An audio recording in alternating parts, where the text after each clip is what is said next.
বোঝাতে চাইলেন সখী রে কেমন ভালোবেসেছিলাম জানিস? চন্দ্র থেকে যখন সুধা বিচ্ছুরিত হয় সেই সুধা পান করার আশায় চাতক পাখি যেমন ওদের আগ্রহে বসে থাকে সেই সুধা পান করবার আশায় রাধারানী বললেন যে কৃষ্ণচন্দ্রের অধর সুধা পান করার আশায় চক্রের ন্যায় আমি বসেছিলাম, কিন্তু তা আমার হলো না সখী রে। আমি ভেবেছিলাম আর হলো আমার আরে সখীরা বলছে কি ভেবেছিলি? ভেবেছিলি কি? বলছে কৃষ্ণ যখন চলে গেল আমায় ছেড়ে আমি মনে মনে চিন্তা করলাম যে আর আমি কৃষ্ণ ভজন করব না, আর আমি কৃষ্ণ ভজন করব না। মনে মনে যখন স্থির করলাম যে কৃষ্ণ ভজন করব না,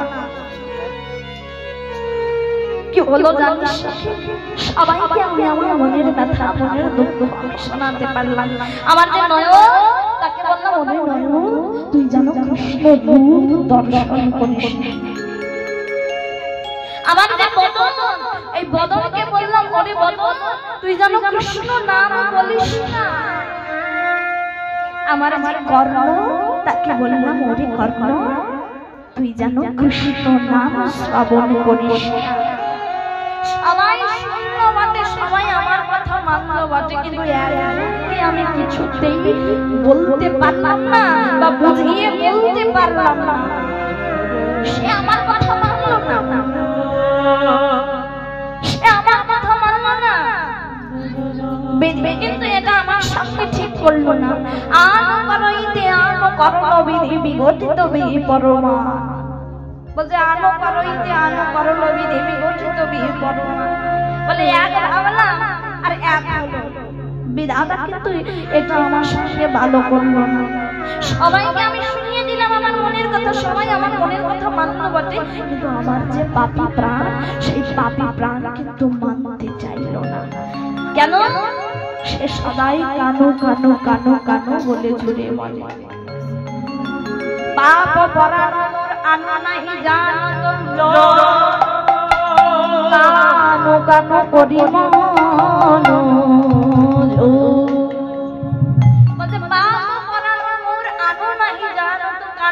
করি মনোজোর। আমার যে পাপী প্রাণ কামবিনে অন্য কিছু জানে না, সদাই কানো কানো কানো কানো বলে জড়িয়ে মনে, তাকে আমি বোঝাতে পারলাম না, তাকে আমি কিছুতেই বোঝাতে পারলাম না। সে আমার কথা শুনলো না। আজ শ্রীমতী রাধারানীর কথা পদকর্তা আজ ভাবাবিষ্ট হয়ে মনে মনে ভাবছেন যে রাধে কত ভালোবেসেছিলে তুমি, তবুও তোমায় ছেড়ে গোবিন্দ চলে গেল। আজ পদকর্তা ভাবাবিষ্ট হয়ে এক পাশে দাঁড়িয়ে বাবা কলম দিচ্ছে বনয়ে বিদ্যাপতি নিকর্ণবা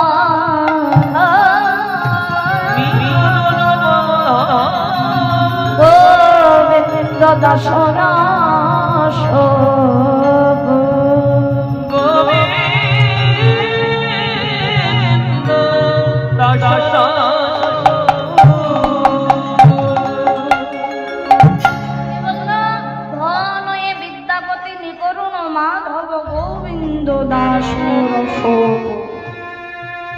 এই পদটা যিনি বর্ণনা করেছেন দুটো পদকর্তা, কি কি? ধর্ময়ে বিদ্যাপতি নিকরুণ মাধব গোবিন্দ দাস রসপুর, এক বিদ্যাপতি আর এক হলেন পদকর্তা গোবিন্দ দাস। একটাই, একজনই, কিন্তু কি হয়েছে যুগেরও পরিবর্তন হয়নি, দ্বিতীয় জন্মে এসেছে, দ্বিতীয়বার জন্মে এসেছে। এই একটাই পদকর্তা একটা পদ লিখছেন। এবার পদ লিখতে লিখতে কি হয়েছে, এই যে কবি বিদ্যাপতি মহাশয় এই পদটা রচনা তিনি করেছিলেন। তা আমরা প্রত্যেকে জানি বাবা, ছড়া হোক, কবিতা হোক, গদ্য হোক, পদ্য হোক, উপন্যাস হোক, যাই হোক না কেন, একটা ছড়া একটা কবিতা যাই বলো না কেন একটাই কিন্তু কবি হয়, তাই না?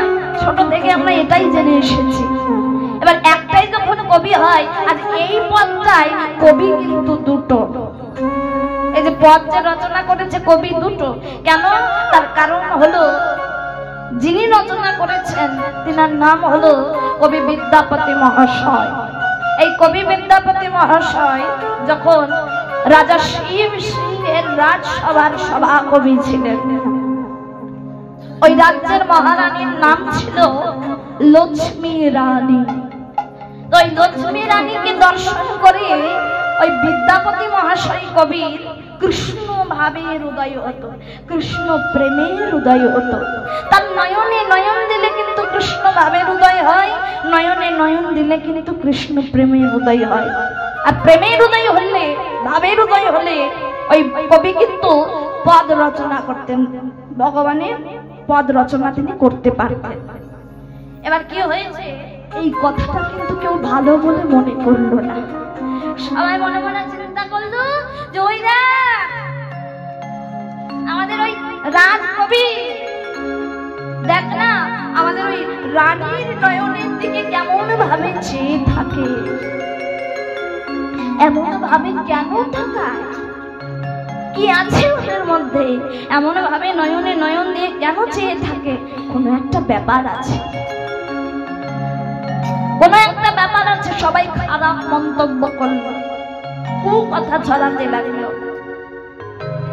সবাই মনে মনে চিন্তা করলো যে আমাদের ওই রানী লক্ষ্মী রানীর সঙ্গে মনে হয় কবির কোনো অবৈধ সম্পর্ক আছে, নইলে এমন ভাবে নয়নে নয়ন দিয়ে কেন চেয়ে থাকে, কেন চেয়ে থাকে এমন করে? এই কথা কিন্তু বাবা ঢাকা থাকলো না।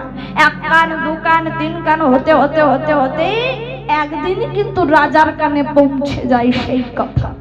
রাজার কানে যখন পৌঁছে যাই বাবা, রাজা কি করলেন না, রানীকে আর রাজসভায় আসতে দিলেন না, আর আসতে দিলেন না। আর একদিকে কবি বিদ্যাপতি মহাশয় আজ যখন রাজসভায় গেছেন, রাজসভায় গিয়ে দেখলেন যে লক্ষ্মী রানী রাজসভায় নেই, লক্ষ্মী রানী রাজসভায় নেই। মনে মনে বড় চিন্তা করছে, হে দয়াময়, ওই রানীমার নয়নে নয়ন দিলে আমার কৃষ্ণ ভাবের উদয় হয়, কৃষ্ণ প্রেমের উদয় হয়। তার নয়নে আমি তোমাকে দেখতে পাই, তার নয়নে আমি তোমাকে অনুভব করি, তাকে আমি দেবতা বলে মানি। সে যে আসেনি, আমি কি করে পদ রচনা করব? আমি তো আজ পদ রচনা করতে পারবো না, দয়াময় তুমি আমার রক্ষা করো। একদিন চলে গেল বাবা, বিদ্যাপতি কিন্তু লিখতে পারলো না, পদ রচনা করতে পারলো না। 2 দিন চলে গেল, পদ রচনা করতে পারলো না। 3 দিনের দিনে মহারাজ বলে উঠলেন, শোনো বিদ্যাপতি, শোনে না, আমি যেহেতু এই রাজ্যের রাজা, প্রজাদের সমস্ত কথা আমাদের শুনতে হয়। তা শোনো, আমি এই 3 দিন ধরে লক্ষ্য করছি তুমি পদ রচনা করতে পারছো না। কি ব্যাপার, কি হয়েছে তোমার? কেন পদ রচনা করতে পারছো না? 3 দিন হয়ে গেল, তুমি তাও রচনা করতে পারলে না, তুমি কিছু লিখতে পারলে না। তারা শুনে নাও কবি, আমি যখন রাজা, আমি স্থির করলাম, আমি মনে করলাম প্রজারা যারা বলা বলি করছে যে আমার রানীর সঙ্গে তোমার কোনো অবৈধ সম্পর্ক আছে, তবে সেটাই ঠিক, সেটাই ঠিক। আছাড় খেয়ে পড়লেন বিদ্যাপতি মহাশয়, হুজুর এ আপনি কি কথা বলছেন? যার নয়নে নয়নে দিলে আমার কৃষ্ণ ভাবের উদয় হয়, যার নয়নে নয়নে দিলে আমার কৃষ্ণ প্রেমের উদয় হয়, যার নয়নে আমি আমার ভগবানকে দর্শন করি, যার নয়নে আমি আমার ভগবানকে দেখতে পাই, আজ আমি এমন কথা বলতে পারি, যাকে আমি রানী মা বলি, তার সঙ্গে কি আমার এমন হতে পারে? না না মহারাজ, আপনি ভুল ভাবছেন, এটা কখনোই সত্যি হতে পারে না। আমি দোষী নই, আমি কোনো দোষ করিনি, আপনি বিশ্বাস করুন, তাকে যে আমি রানী মা বলে ডেকেছি, এমন কিন্তু হতে পারে না। যারা বলা বলি করছে তারা ভুল বলছে, আমি কোনো দোষ করিনি। শোনো কবি, আমি হলাম রাজা, আমি যেটা বলবো তোমাকে কিন্তু সেইটাই করতে হবে। চুপ করে গেলেন বিদ্যাপতি মহাশয়। হুজুর, আপনি যেমন রাজা, আমি হলাম প্রজা, তাই প্রজা হয়ে মহারাজের সমস্ত কথা আমায় মেনে চলতে হবে। বেশ, আপনি কি শাস্তি দিতে চান বলুন। বলো কবি, আমি যেহেতু রাজা, আমি তোমায় শাস্তি দিতে চাই। তোমায় শূল দণ্ডে দণ্ডিত করা হবে। বলে দিল। যেই না বলে দিল, কবি বলছে হুজুর বেশ, আপনি আমায় লঘু পাপে গুরুদণ্ড দিয়ে দিলে, আমি মাথায় পেতে নিলাম, সবকিছু মেনে নিলাম, কিন্তু হুজুর যাওয়ার আগে আমি আমার শেষ ইচ্ছাটা আপনার কাছে বলে যেতে চাই। বলে বলো, অসুবিধা নেই, বলো।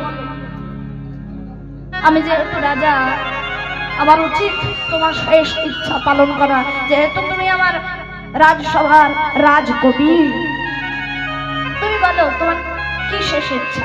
বলে হুজুর, আমার শেষ ইচ্ছা হলো এই যে আমার যে ভজন কুটির আছে, সেই ভজন কুটিরে আমি একটা ঘৃতের প্রদীপ, মানে ঘিয়ের প্রদীপ জেলে রাখতে চাই। কিন্তু আশ্চর্যের ব্যাপার, আপনি দেখতে পাবেন যে আমি কতটা সত্যবাদী আর কতটা মিথ্যাবাদী। আমি কতটা সত্যবাদী কতটা মিথ্যাবাদী সেখানে আপনি প্রমাণ পাবেন। আমি একটা ঘৃতের প্রদীপ জেলে রাখতে চাই, সেই প্রদীপে ততদিন জ্বলবে যতদিন না আমি দ্বিতীয় জন্মে, পদ তো আমার পূরণ হলো না হুজুর, দ্বিতীয় জন্মে যেদিন আমি বাকি পদ পূরণ করব, সেদিন কি হবে জানে হুজুর? সেদিন সেই যে ঘৃতের প্রদীপ এমনিতেই নিভে যাবে। সেই দিন আপনি জানতে পারবেন যে আমি কতটা সত্য আর আপনি কতটা ভুল। শূল দণ্ডে দণ্ডিত করা হলো বাবা। শেষ ইচ্ছা জানিয়ে বিদ্যাপতি মহাশয় দেহ রাখলেন। দেহ যখন রাখলেন, এবার মনে মনে রাজা চিন্তা করছে, সত্যিই তো সে ছিল আমার রাজ্যের রাজকবি। তা সে যখন বলে গেল, আমি একবার চেষ্টা করেই দেখি না, তার পদ তো সম্পূর্ণ হয়নি, অসম্পূর্ণ হয়ে রয়েছে, আমায় সম্পূর্ণ করতে হবে। তা তিনি কি করেছেন? দেশ বিদেশ থেকে বাবা মুনি ঋষিদের ডাকলেন যে পদ সম্পূর্ণ করতে হবে। এবার যখন ডাকলেন, সবাই আসে আর ঘুরে যায়, কেউ কিন্তু পদ সম্পূর্ণ করতে পারে না। তারপর মনে রাখবেন, 12 বছর পর, 12 বছর পর সেই কবি বিদ্যাপতি মহাশয় পরের জন্মে হলেন তিনি গোবিন্দ দাস। সেই গোবিন্দ দাস হয়ে যখন রাজসভায় পৌঁছলেন, পৌঁছে গিয়ে ওই যে পদখানি হাতে নিয়ে বাবা মৃদু মৃদু হাসছে, বলছে মহারাজ, মহারাজ এই পদের জন্য আপনি আমায় ডেকেছেন, এই পদ তো অসম্পূর্ণ নয়। কোথায় অসম্পূর্ণ? বলছে তুমি হাসছো এমন ভাবে, এমন কথা বলে হাসছো। কত মুনি ঋষি এলো, তারা কেউ পদ সম্পূর্ণ করলো না, তুমি এমন ভাবে হেসে দিলেই হলো। বলছে মহারাজ, এই যে পদ যে লিখে গেছে সে কিন্তু অসম্পূর্ণ করে যায়নি, সম্পূর্ণ করেই গেছে। কি লেখা ছিল? ধনয়ে বিদ্যাপতি নিকরুণ মাধব। বিদ্যাপতি মহাশয় এই অবধি লিখে গেছিলেন। পরবর্তী জন্মে এই বিদ্যাপতি মহাশয় গোবিন্দ দাস হয়ে তিনি শুধু লিখে দিলেন গোবিন্দ দাস রস। নিতাই গৌর প্রেমানন্দে হরি বল, হরি হরি বল।